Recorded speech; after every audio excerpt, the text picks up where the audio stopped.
कहते हैं खुशामदीद, मैं हूँ बेनज़ीर मेहदी। और फिर एक बार फिर से हमने ये देखा है कि पीटीआई जो है वो एहतजाजी सियासत की तरफ बढ़ रही है। और अब इसके पीछे क्या लॉजिक है, क्योंकि पीटीआई की इसी एहतजाजी सियासत, तनकीद बाय तनकीद का जो उनका वे ऑफ पॉलिटिक्स है, जो उनका मिजाज है, उसी ने पीटीआई को अब तक बहुत ज़्यादा नुकसान पहुँचाया है। और हमने ये देखा है कि पीटीआई बिल्कुल तन्हा खड़ी एक एक जिसे कहते हैं ना साइड में बिल्कुल तन्हा हमें खड़ी हुई नज़र आती है। और ये भी हमने देखा है कि पीटीआई ने अब फिर से, जैसे कि इससे पहले कहा जा रहा था कि अब बड़ी ईद के बाद जो है दोबारा से पीटीआई की एहतजाजी सियासत का जो है वो शुरुआत होगी, और जिसको जेल में बानी पीटीआई खुद जो है वो उसको मॉनिटर करेंगे, उसको उसके तमाम तर इंतजाम खुद देखेंगे। अली अमीन गंडापुर ने एक धमकी जिसे कहते हैं धमकी खेज किस्म का, धमकी अमेज किस्म का जो है वो बयान दिया है। उन्होंने क्या कहा है और उस पे अलीमा खान ने क्या रिएक्शन दिया है, जरा ये सुनते हैं। तहरीक के बारे में मैं यही कहूंगा कि तहरीक के लिए लाएमल बन रहा है, वो लाएमल बनेगा, उस लाएमल के मुताबिक हमने इंशाल्लाह काम करना है और उसके ऊपर जैसे जैसे वो चीज आगे आएगी आपके सामने आती रहेगी। कुछ कहना उसके पहले की बड़ा वक्त भी है और इस प्लान मैंने बताना भी नहीं है, ठीक है। प्लान बताए बगैर हमने अपने कार्रवाई करनी है, क्योंकि मैं मोटरवे पे आता हूँ तो 6-6 जगहों पे खड्डे मार लेते हैं, 2-2 किलोमीटर रोक के पूरे पंजाब की पुलिस यहाँ ले आते हैं। अब मैं इस पहाड़ से आऊँ, मैं उस पहाड़ से आऊँ, मैं कोई खंदक खोदूं, मैं कोई सुरंग खोदूं, ये मैं बताऊंगा नहीं, ताकि इनको पता ही ना हो मैं कहाँ से आ रहा हूँ। और पूरे पाकिस्तान से हम आएंगे, अपने तरीके से आएंगे। और फिर रिपीट कर रहा हूँ, चला देना, इस दफा हम हथियार लेके आएंगे। मेरे मजहब ने मुझे कहा है, मेरे मजहब ने इजाजत दी है कि मैं अपना डिफेंस करूंगा, मेरे आइन ने मुझे इजाजत दी है कि मैं अपना डिफेंस करूंगा। मेरे पैसों पे खरीदी हुई गोली अगर मेरे सीने में मारी जाएगी तो फिर जो मैं अपने पैसों से गोली खरीदता हूँ, मैं हक रखता हूँ कि ऐसे बंदे को मैं भी गोली सीने में मारूं। और मैं यकीन दिलाता हूँ कि हमारी वाली तो फिर सीने में होगी, इन सब की कमरों में होगी, कमरों में। उन्होंने फिर कमर फेरनी है, कमरों में लगनी है। लेकिन इमरान खान ने कहा इस्लामाबाद, एक सेकंड, इमरान खान ने कहा इस्लामाबाद ने नहीं आना, ये उनका जो प्लान है उसमें इस्लामाबाद शामिल नहीं है। ठीक है जी, हम जो है सर पे कफन बांध के नहीं बल्कि तमाम हथियार लेकर आएंगे, ये अली अमीन गंडापुर ने कहा है। और तमाम मोड़ अब की दफा हम अपनी स्ट्रेटेजी, अपनी प्लानिंग, हम किस तरफ मूव करेंगे वो हम किसी को नहीं बताएंगे। जबकि साथ ही खड़ी इमरान खान की बहन जो कि बड़ी एक्टिव नजर आ रही है पॉलिटिक्स में, उन्होंने ये कहा कि हाँ, वो उनके फेस एक्सप्रेशन से भी जो था पीटीआई के दरमियान में जो कॉन्फ्लिक्ट है उसका भी अंदाजा लगाया जा सकता था, इख्तिलाफात का। उन्होंने साथ ही ये बात कही कि जो है खान ने ये कहा है कि इस्लामाबाद की जानिब नहीं आना। तो फिर अली अमीन गंडापुर किस मोटरवे की बात कर रहे थे? और इसमें एक सबसे ज्यादा, चले ठीक है, एक जोशे खिताबत होता है जो कि एक अंदाज है अली अमीन गंडापुर का, सर पे कफन बांधना। और हाँ, कल उनका एक बयान ये भी सामने आया था कि गोली का जवाब अब की दफा गोली से दिया जाएगा। तो ये किस तरफ की सियासत की, किस तरह की कौन से तर्ज सियासत की तरफ हम बढ़ रहे हैं? मुल्क के हालात क्या इस चीज के मुतहम्मिल हो सकते हैं कि वो इस तरह की पॉलिटिक्स बर्दाश्त कर सके? और दूसरी बात ये है कि अली अमीन गंडापुर ने जो एक बात ये कही है कि ये प्लानिंग किसी को बताई नहीं जाएगी, अब की दफा हम बहुत खामोश प्लानिंग करेंगे क्योंकि हमारे जो रास्ते हैं वो रोक दिए जाते हैं। तो ये बात भी मेरी समझ में नहीं आती कि अगर प्लानिंग किसी को बताई नहीं जाएगी तो क्या आप निहत्ते 4-5 लोग लेकर आप वहां पहुंच जाएंगे? ऐसा कैसे हो सकता है कि सोशल मीडिया का दौर है? ऐसे कैसे हो सकता है कि इतना इम्पोर्टेंट जो है, अगर आपका ये धरना या आपका मार्च है और उसमें आप लोगों को बताएं नहीं और आप चुपके से पहुंच जाएं? क्या हमारी सिक्योरिटी एजेंसीज, हमारी कानून नाफिज जो इदारे हैं, वो क्या आपके ऊपर नजर नहीं रखे हुए? तो बात जो है वो जरा सोच समझ के करनी चाहिए। मजीद भी हम इस पर बात करेंगे, मगर यहाँ पर वक्त है एक ब्रेक का। जब ब्रेक से वापस आएंगे तो पीटीआई की पूरी पॉलिटिक्स को जरा हम ठीक से देखेंगे कि क्या चल रहा है।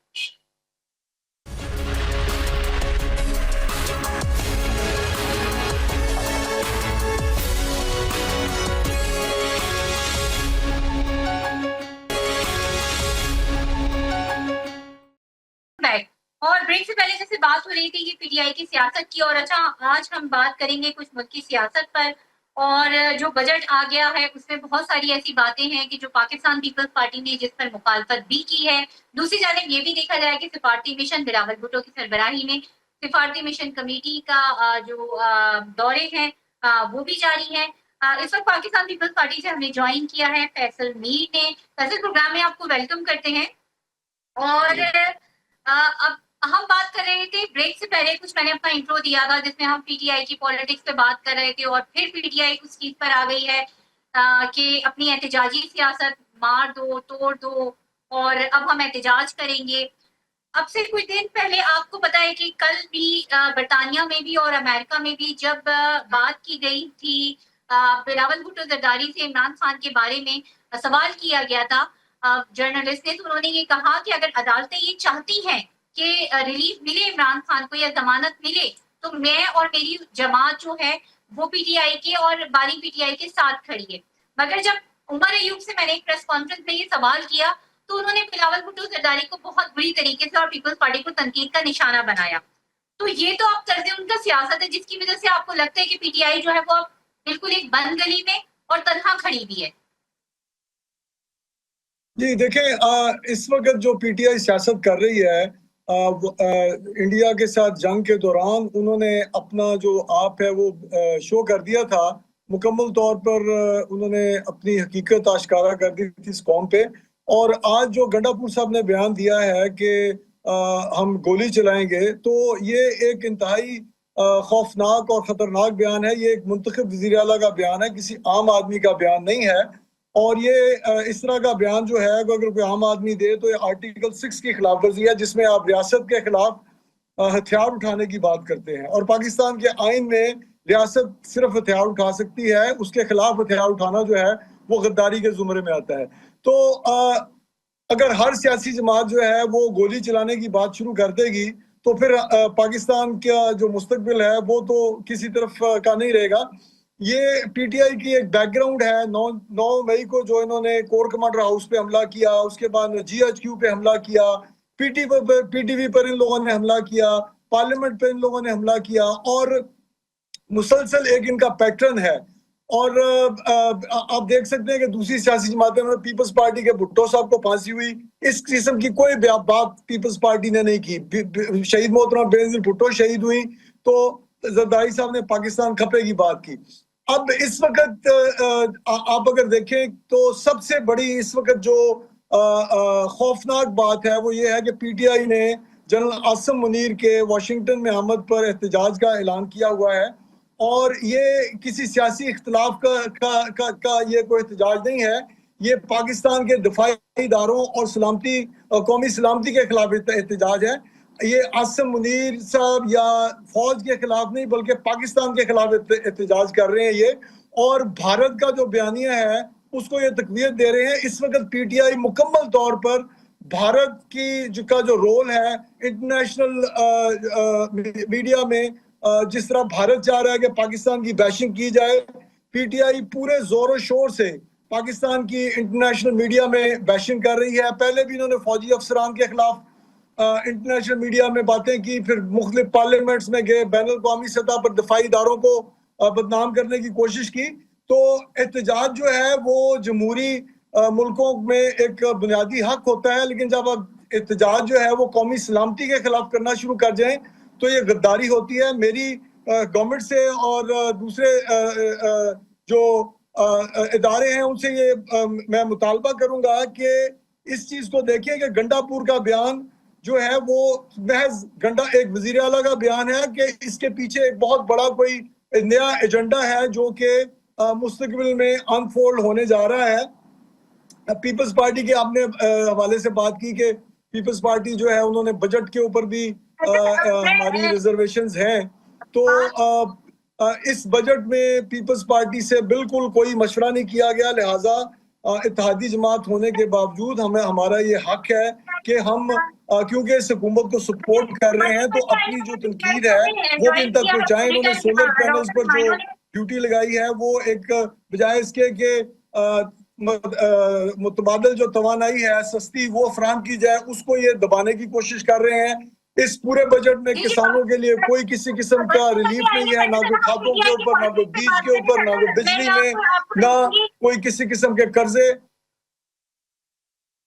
मैं यहाँ पे आपको रोकूंगी। पीटीआई से हमें ज्वाइन किया है सेनेटर हिमायू ने। डॉक्टर साहब, आपको प्रोग्राम में खुशामदीद कहते हैं और अली अमीन गंडापुर ने का एक बार फिर मैं अपने प्रोड्यूसर साहब से कहूंगी कि वो शॉर्ट सुनवाए कि अली अमीन गंडापुर ने क्या कहा है और अब पीटीआई की सियासत किस तरफ बढ़ रही है, और फिर हम आपसे इस पर दोबारा गुफ्तगू करते हैं। शॉर्ट सुनवाइए।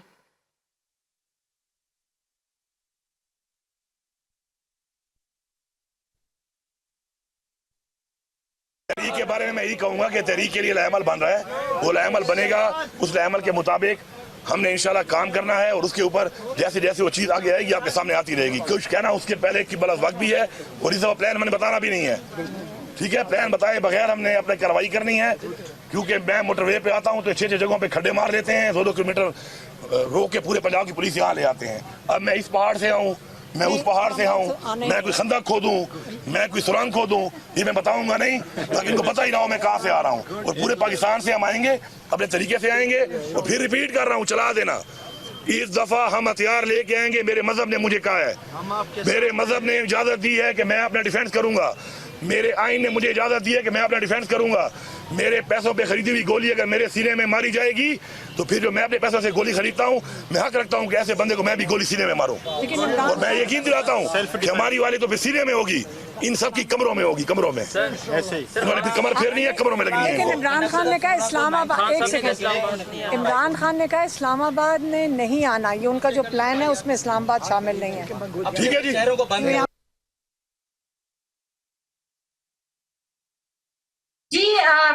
डॉक्टर साहब, आपने जो है वो बात सुन ली है, और ये हमने आपको अली अमीन गंडापुर जो कि सीएम केपी के, उनकी भी गुफ्तगू तफसीलन सुना दी, और उस पर फिर जो कमेंट किया है अलीमा खान ने वो भी हमने आपको सुना दिया। बड़ी माजरत के साथ के सीनों पे गोली मारना, गोली का जवाब गोली से देना और इस तरह की बात करना, ये कुछ अक्लमंदी की बात मुझे नहीं लग रही डॉक्टर साहब। बिस्मिल्लाहिर्रहमानिर्रहीम, या का नाबुदो व या का नस्ताइन। देखिए, जो अली अमीन ने कहा है उसकी वजाहत अली अमीन या उनके स्पोक्स पर्सन देंगे, वो बताएंगे कि उन्होंने ये बात किस कॉन्टेक्स्ट में की है, तो वो करेंगे। अब मैं एज अ लिसनर, जैसे आप लिसनर हैं, मैं भी लिसनर हूँ, मैं उन्हीं अल्फाज को, आपने उनमें से जो चीजें चुनी हैं, मैं उनके बरक्स बात चीजें और चुनूंगा और मैं उनकी वजाहत करूंगा, तो मेरा पर्सपेक्टिव बदल जाएगा। जो उन्होंने कहा है, उन्होंने कहा है लाए अमल बनेगा, अभी बना नहीं है। उन्होंने कहा है जूं जूं बनता जाएगा हम बताएंगे। फिर उन्होंने कहा है कि हम बताएंगे नहीं कि हम सुरंग खोदेंगे या जैसे मर्जी आएंगे, क्योंकि जब हम आते हैं तो खड्डे खोद दिए जाते हैं, मोटरवे को तबाह कर दिया जाता है वगैरह वगैरह, तो हम बताएंगे नहीं, हम कैसे करेंगे। अब अगर इससे कोई शख्स ये समझता है कि अली अमीन या केपी से लोग सुरंग खोद कर आएंगे तो उनकी अकल को सलाम है, उनको लिटरली अकल को दोनों हाथों से सलाम है। नंबर 3, उसके बाद उसने कहा है कि अगर कोई, जब हमारे पैसों से जो गोली खरीदी जाती है वो जब हमारे सीने पे मारी जाती है तो फिर हम लोग, अब ये रेफरेंस दे रहे हैं with respect to the Pathan, उनकी एक तबीयत होती है, ये उनको प्रॉब्लम कहना नहीं चाहिए था, ये मैं एग्री करता हूँ, ये उनको कहना नहीं चाहिए था, क्योंकि आजकल के जमाने में इस तरह की बात, और खास तौर पे 26 नवंबर और 9 मई के बाद इस किस्म की बात, इसको गलत एंगल बड़े आराम से दे सकती है। तो आपका अगर कोई सही पॉइंट भी हो तो वो गलत तरफ जा सकते हैं, जैसे आप सब लोगों ने किया है। लेकिन उन्होंने एक जो बात बताई थी कि इस्लाम हमें किस चीज की इजाजत देता है, एन आई फॉर एन आई, ठीक है, वो इस्लाम इजाजत देता है। लेकिन आज के पर्सपेक्टिव में वो इसको नहीं कह रहे थे। हाँ, आप इसको ये समझिए, अब ये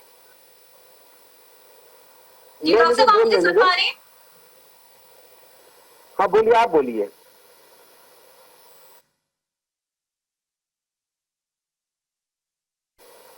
बोलिए प्लीज आप।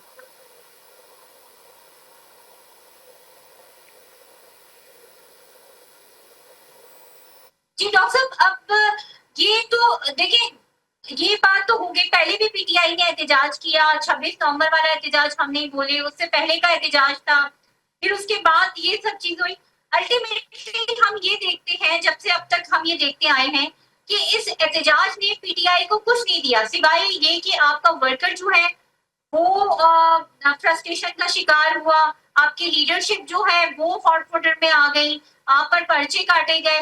तो मिलके बातचीत करके कोई हल निकालने की मेरे ख्याल में ज्यादा जरूरत है पीटीआई को इस वक्त। मिसाल देता हूँ, देखिए इस तरह है कि जब भी आप कोई बात करते हैं ना साइंटिफिक, तो आप एविडेंस देते हैं या रेफरेंस देते हैं हिस्ट्री का। मैं आपको हिस्ट्री का रेफरेंस देते हुए एक शेर सुनाता हूँ। वो कहते हैं, इस्लाम जिंदा होता है हर करबला के बाद। करबला में क्या हुआ था? करबला में एक लीडरशिप को शहीद किया गया था, उनके ऊपर जुल्म हुआ था।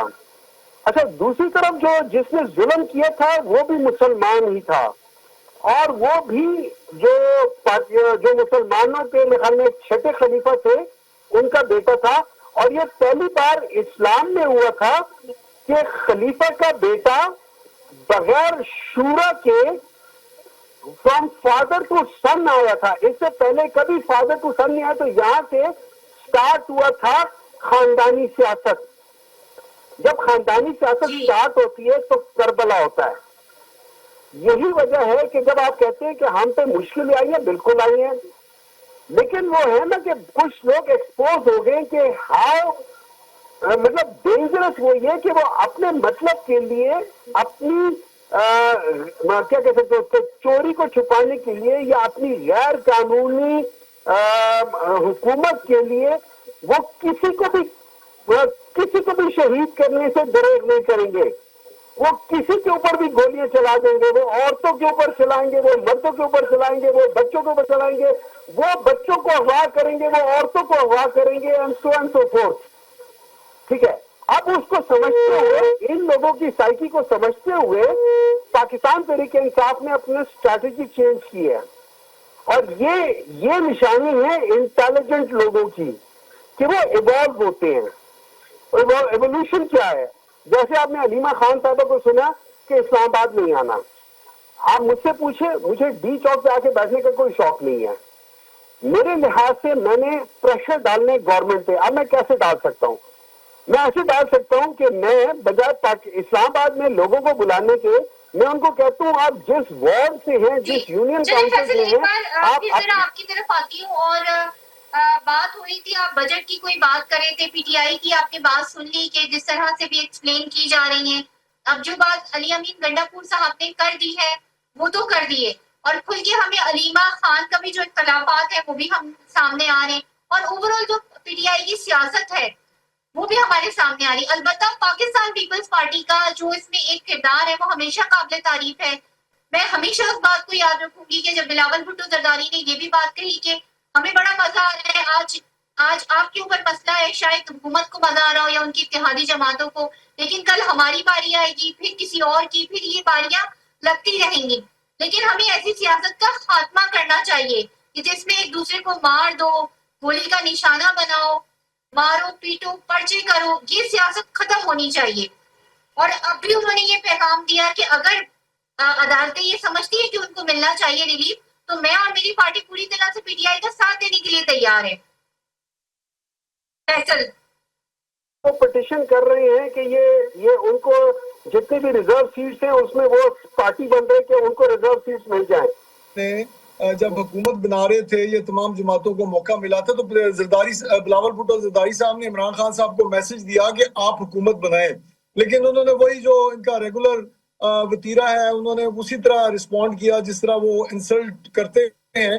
तो उसका नतीजा ये है कि आज अगर इमरान खान के साथ मिलकर पीपल्स पार्टी ने हुकूमत बनाई होती तो जो सूरत हाल आज पीटीआई की बन चुकी है, जिस तरह वो आइसोलेट हो चुकी है और अपनी तबी उम्र पूरी करने जा रही है, अगले इलेक्शन में इनका नामो निशान भी नहीं होना। जिन हालात में ये जिस तरह दहशतगर्दी करने के लिए ये अब निकले हैं दोबारा, अली अमीन गंडापुर की क़यादत में स्टेट को चैलेंज कर रहे हैं कि हम गोलियां मारेंगे तुम्हें, और कमर में गोलियां मारेंगे और हम खुद सीने पे खाएंगे। तो इस तरह की सियासत जब अब करने आ जाए तो ये गद्दारी और दहशतगर्दों वाली सियासत है, ये कोई पॉलिटिकल जमात नहीं रह गई। आज का जो अली अमीन गंडापुर का बयान है वो इस तरह लगता है कि तालिबान का कमांडर बयान दे रहा है। और पिछली दफा जब ये इस्लामाबाद आए थे तो उस वक्त भी बहुत सारे अफगान गिरफ्तार हुए थे, और इस मरतबा ये और ज्यादा अफगान लेकर अपने साथ आएंगे।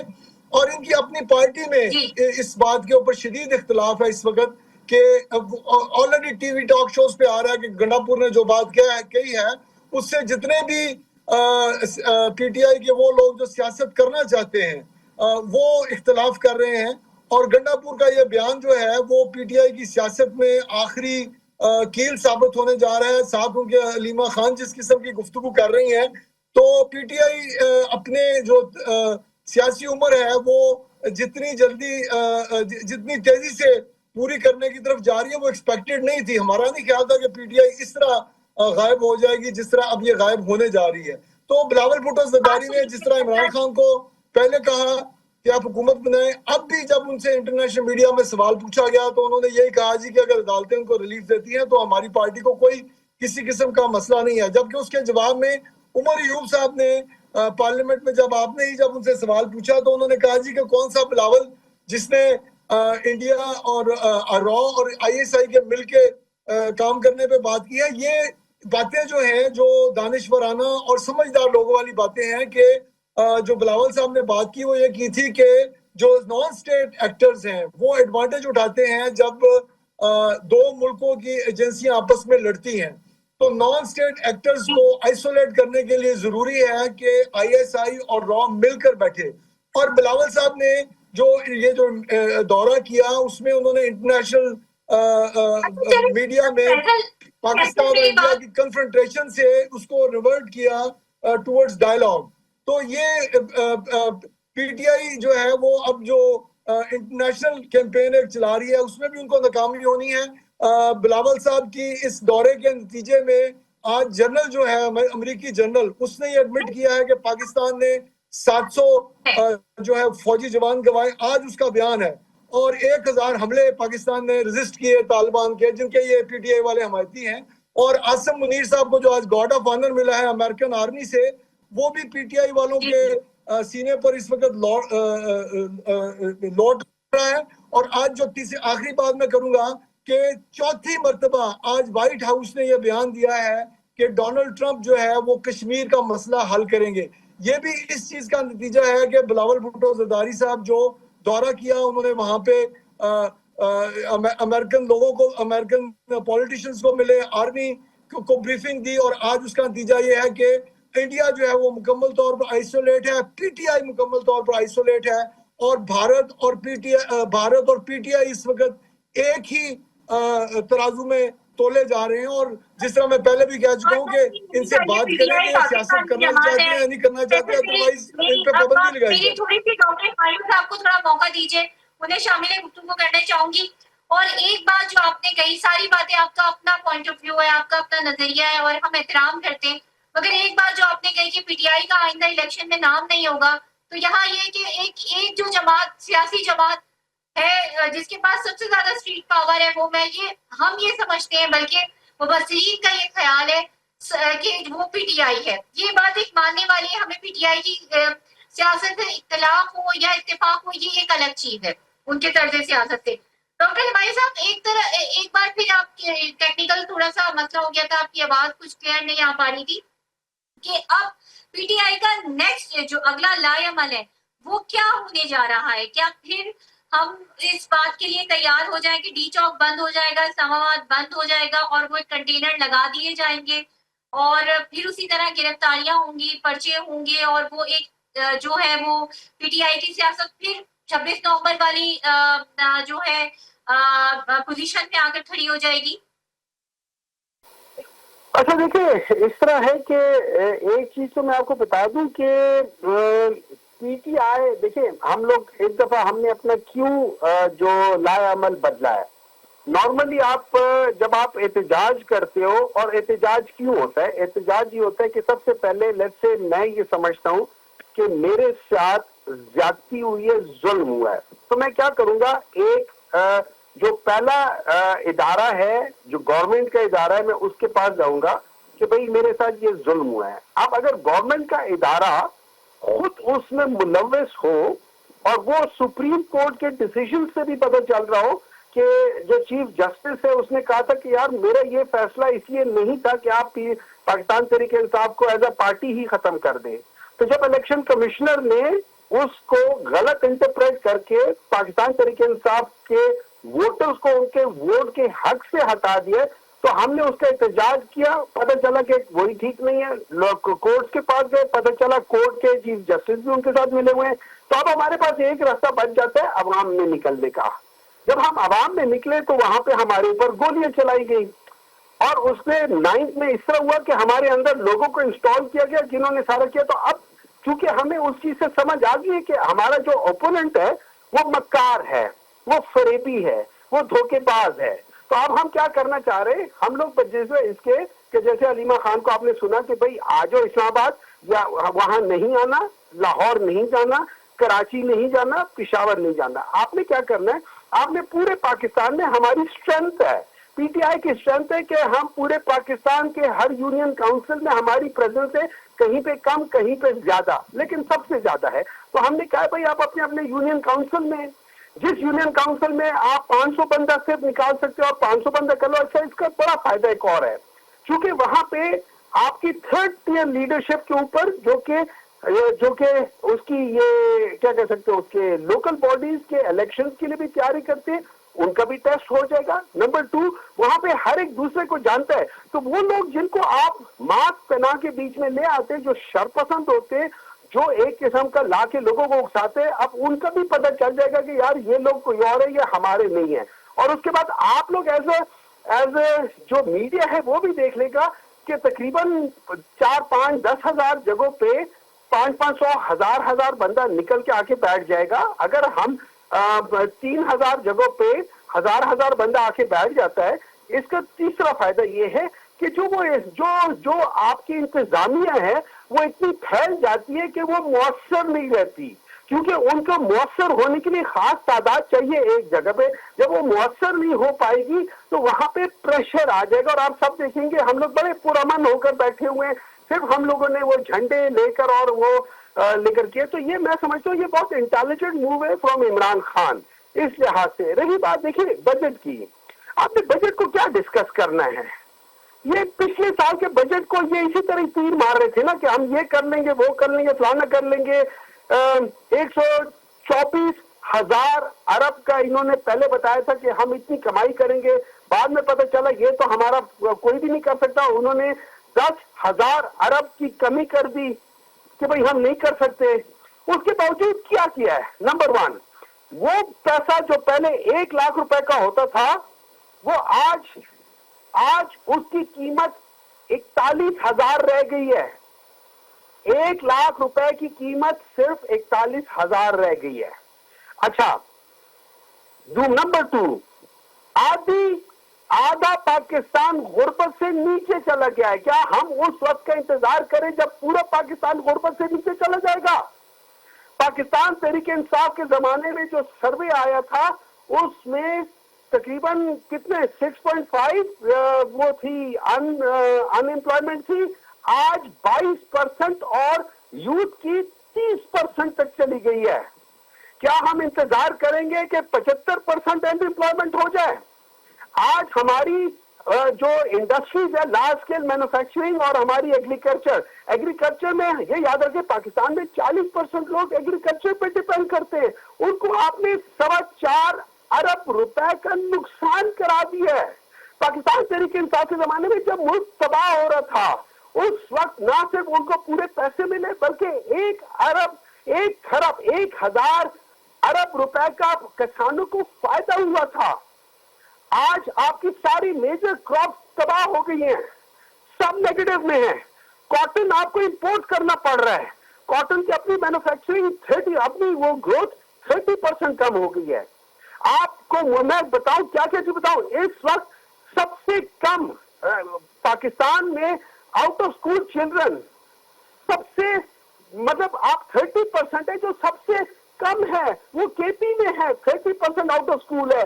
पंजाब में उससे भी ज्यादा परसेंटेज है जो आउट ऑफ स्कूल है। सिंध और बलूचिस्तान को तो पूछे ही मत ना, उन्होंने तो सत्यानाश मारा हुआ है। हम लोग जा के सब रहे हैं। आपको पता है ह्यूमन डेवलपमेंट इंडेक्स में जब पाकिस्तान बताया गया कि किस तरह से जो पाकिस्तान एक ज़राई मुल्क है, बड़े अफसोस के साथ कि पाकिस्तान की ज़राअत में जो कमी हुई है फैसल, जब इक्तिसादी सर्वे आया है उसमें भी ये बताया गया है कि किस तरह पाकिस्तान की ज़राअत में कमी हुई है, खास तौर पे जो गंदुम है, गन्ना है, चावल है, इसकी उसमें एक बड़े रेशो के अंदर कमी जो है वो हुकूमत की जानिब से खुद कहा गया है, वज़ीर खजाना ने कहा है। तो अगर इसी तरह कमी आती रही तो फिर पाकिस्तान को तो फूड सिक्योरिटी के मसाइल पैदा हो जाएंगे। तो फिर हम महंगाई से, अफराते दर से और अशिया खुर्दनोश जो है उनके जो हम कह रहे हैं कि महंगाई कम हो रही है, जो प्राइस है वो डिक्रीज हो रहे हैं, तो हम फिर किस तरह से आएंगे उस तरफ, किस तरह से हम बात करेंगे जब फूड सिक्योरिटी के मसले खड़े हो जाएंगे। तो देखिए, पाकिस्तान पीपल्स पार्टी का जो भी मुआशी प्लान होता है उसमें किसान और मजदूर और गरीब आदमी जो है वो मेन फोकस होता है। और ये जो बजट बनाया गया है इसमें पीपल्स पार्टी गो के हम इत्तेहादी जमात है इनकी, लेकिन बिल्कुल किसी किस्म की कोई कंसल्टेशन नहीं की गई, और अगर कोई रिकमेंडेशन भेजी भी गई थी तो उनमें से किसी को शामिल नहीं किया गया। अब मैं अभी आपसे बात कर रहा था कि इस पूरे बजट में कोई एक ऐसी बात बता दें जिसमें कोई किसान को किसी किस्म का रिलीफ मिला हो। और जब आप जो मुस्लिम लीग नून में जो बुनियादी खामी है वो ये है कि वो एक ट्रेडर्स की और एक मिडिल क्लास जो दुकानदार है उसकी जो पूरे पाकिस्तान में नेटवर्क है वो उसकी जमात है, और आज दिन तक ट्रेडर्स को ये नेटवर्क में नहीं लेके आए टैक्स के। इस पूरे निजाम में जो इस बजट में इन्होंने बिल्कुल टच नहीं किया ट्रेडर्स को वापस लाने के लिए। वापस क्या, वो पहले आउट है, तो उनको अगर टैक्स नेट में ले आए और उसके जो ये छोटे मोटे ट्रेडर्स नहीं है, ये सारे अमीर लोग हैं, ये लिबर्टी मार्केट से लेके ब्रांच रोड तक सारे अरबों रुपए की सेल करते हैं और हजारों में टैक्स नहीं दे सकते ये। जबकि दूसरी तरफ किसान जो है, जैसा कि आप कह रही हैं कि हमारी जो एग्रीकल्चर है वो नीचे जा रही है, बजाय कि उनको इनसे टैक्स लेके उनको सब्सिडी दी जाए और मुल्क की जो एग्रेरियन इकोनॉमी है उसको सपोर्ट किया जाए। नून लीग ने हमेशा यही किया है कि at the expense of farmer इन्होंने अपने वोट बैंक को जो कि ट्रेडर्स हैं उनको हमेशा सपोर्ट किया है। और उसके बाद अब आप देखें कि बजट आया उस दिन भी की, और उन्होंने बहुत एक हार्ड स्टैंड लिया है किसान के लिए, पाकिस्तान की ज़राअत के लिए। अब मैं कल भी देख रही थी शेख वकास अकरम की प्रेस कॉन्फ्रेंस थी कि जो किसान विंग के जो है वो सरबराह भी हैं और सेक्रेटरी इंफॉर्मेशन भी हैं, और अभी भी आज भी उनकी एक प्रेस कॉन्फ्रेंस हुई है जिसमें उन्होंने किसान के लिए बड़ी आवाज उठाई है। पूरी पीटीआई ने आवाज उठाई है, चाहे वो उमर अयूब हो, चाहे वो असद कैसर हो या और लोग हों। तो अब क्या पीपल्स पार्टी की भी वही आवाज है कि किसान के लिए जो है वो कुछ नहीं किया गया, बल्कि किसान को जो है अपने बेसिक नेसेसरी, जो बेसिक एक्सपेक्टेशन, जो बेसिक उनके अखराजात होते हैं वही पूरे करने मुश्किल हो रहे हैं, तो कमाना तो दूर की बात है। हमारी तो पूरी क़यादत जो है, जो सेकंड टियर ऑफ लीडरशिप है, वो नदीम अफजल चंद हो या मंजूर चौधरी हो या दूसरे, और इंक्लूडिंग एवरीबॉडी, हम तो ये रोज प्रेस कॉन्फ्रेंसों में ये बात उठा रहे हैं। और कल शायद लेबर विंग ने भी कहा है कि जो मजदूर की तनख्वाह है वो 50,000 होनी चाहिए। उस कल नदीम अफजल चंद एक प्रोग्राम में बात कर रहे थे कि किसी किस्म का रिलीफ नहीं दिया। तो आवाज जितनी पीटीआई उठा रही है उतनी आवाज पीपल्स पार्टी भी उठा रही है, लेकिन हम क्योंकि नून लीग के एक इत्तेहादी जमात समझे जाते हैं, उनकी गवर्नमेंट को सहारा देने वाले, इसलिए हमारी आवाज जो है वो उस तरह नहीं सुनी जा रही जिस तरह के पीटीआई की सुनी जा रही है। और बुनियादी तौर पे पीटीआई पीपल्स पार्टी का तो वोट बैंक ही किसान और गरीब आदमी है। तो मैं आपके प्रोग्राम के तवस्सुत से भी एक मरतबा फिर इस बात को दोबारा दोहराऊंगा कि नून लीग को जो ये बजट है इसमें पीपल्स पार्टी जो है वो आपके सामने जब असेंबली में बिल पेश होगा, ना ही सोलर पैनल की हिमायत करेगी, मुखालफत करेगी पीपल्स पार्टी, मुझे जहां तक इल्म है।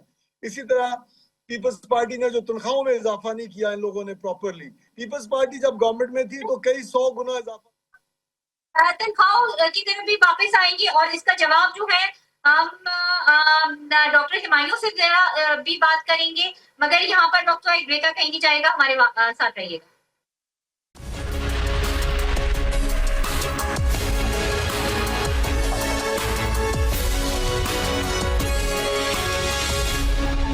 और ब्रेक से पहले बात हो रही थी कुछ बजट पर, और फैसल मीर हमारे साथ है, पाकिस्तान पीपल्स पार्टी को रिप्रेजेंट करें। फैसल, अब ये जो तमाम बात हो रही है कि आपने बहुत अच्छी बात की कि किसानों पर, अब मैं ये भी देख रही हूँ कि अभी फिक्र चल रहे हैं कि कौमी असम्बली का जो कल का एजेंडा है वो जारी हो गया है, जिसके तहत जो है वो बहस अब स्टार्ट होगी। तो यकीनन पाकिस्तान पीपल्स पार्टी जो है वो इसके खिलाफ आवाज उठाएगी।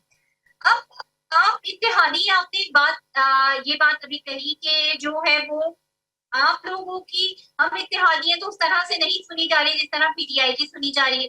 तो क्या जब बजट तजावीज तैयार की जा रही है, बजट बिल तैयार किया जा रहा था, तो आप लोगों से किसी किस्म की मुशावरत नहीं की गई? आप लोगों से कोई मशवरा नहीं लिया गया? आप एक अहम इत्तेहादी हैं, अगर कल आप ये कह दें कि हम हुकूमत छोड़ रहे हैं तो परसों मुस्लिम लीग नून की हुकूमत जो है वो नीचे गिर पड़ेगी। ये जो हम नून लीग की पाकिस्तान पीपल्स पार्टी सपोर्ट कर रही है, ये कोयलों के कारोबार में हम अपना मुंह काला कर रहे हैं, और अवाम में भी जो है वो हमें बिल्कुल उसी तरह समझा जाता है कि जैसे कि हम नून लीग की हुकूमत के सपोर्टर्स होने की वजह से हम भी विक्टिम हैं, उसी तरह जिस तरह के अवाम विक्टिम है। लेकिन क्योंकि हम सपोर्ट कर रहे हैं तो पीटीआई जो है उसको इस चीज का एडवांटेज है कि वो हुकूमत के साथ नहीं है। आपने जैसे कहा कि पूछा कि आपसे कोई पीपल्स पार्टी से मशवरा लिया गया, नहीं जी, बिल्कुल किसी किस्म की कोई इनपुट इस बजट में पाकिस्तान पीपल्स पार्टी की नहीं है। पीपल्स पार्टी जो है वो एक हमेशा किसानों को सपोर्ट करने वाली जमात है, आम आदमी को सपोर्ट करने वाली जमात है। लेकिन जितने भी प्रपोजल्स दिए जाते हैं उसको ये रद्दी की कूड़े में की टोकरी में डाल देते हैं। तो मेरा ख्याल है कि आने वाली जो कल जो सेशन होगा असेंबली का, उसमें वो तमाम चीजें जिन पे पाकिस्तान पीपल्स पार्टी समझती है कि इसको बजट में नहीं होना चाहिए, उन पे बात करेगी पीपल्स पार्टी। लेकिन पीपल्स पार्टी की मजबूरी है कि अगर हम लोग बजट को सपोर्ट नहीं करते, उसकी मुखालफत करते हैं, तो हुकूमत जो है वो गिर जाती है। तो ना चाहते हुए भी हमें अनपॉपुलर जो बजट है उसको सपोर्ट करना पड़ेगा, और इनके जो नून लीग की नालायकी जो है वो हमें भी अपने हमारा पॉलिटिकल कैपिटल जो है वो पंजाब में पहले ही नून लीग की वजह से बहुत वीक हो चुका है, और ना ही हम कोई इसका कोई किसी किस्म का फायदा नहीं है। पंजाब में जो पीपल्स पार्टी का हशर नशर हो रहा है उसकी वजह बुनियादी यही है कि पीपल्स पार्टी जो है वो एक एंटी नून लीग जमात समझी जाती थी, और हमारे जो पॉलिसीज हैं वो सिर्फ क्योंकि हम ये समझते हैं कि जमहूरियत को आगे बढ़ाने के लिए 2 कदम आगे और 1 कदम पीछे जाना पड़ता है, और उस चक्कर में हम लोग जो है पंजाब में और अवाम में भी जो गैर मकबूल डिसीजंस हैं उनको उनमें नून लीग का हमें हिस्सा समझा जाता है। तो मेरे जैसे जो लोग हैं पार्टी में वो तो बहुत देर से ये बात उठा रहे हैं कि हमें नून लीग का उस तरह साथ नहीं देना चाहिए और थोड़ी सी रेजिस्टेंस दिखानी चाहिए। लेकिन क्योंकि इस वक्त मुल्क में एक सियासी निज़ाम इस तरह का बन चुका है कि जिसमें एक तरफ पीटीआई है जो अच्छी बात है, बेशक वो ऑपोजिशन जमात की जानिब से आए, पीटीआई की तरफ से आए या आपकी तरफ से आए, उनको हमें प्रमोट करना चाहिए, क्योंकि बजट जो है उसमें सबसे ज्यादा आवाम की फलाह बहबूद और खास तौर पे वो किसान जो हमारे लिए गंदम उगाता है, वो किसान जो हमें फूड सिक्योरिटी फराहम करता है, उसका ख्याल रखना चाहिए। अब तक के लिए मुझे दीजिए इजाजत। अपना और अपने चाहने वालों का बहुत ज्यादा रखिएगा ख्याल। अल्लाह।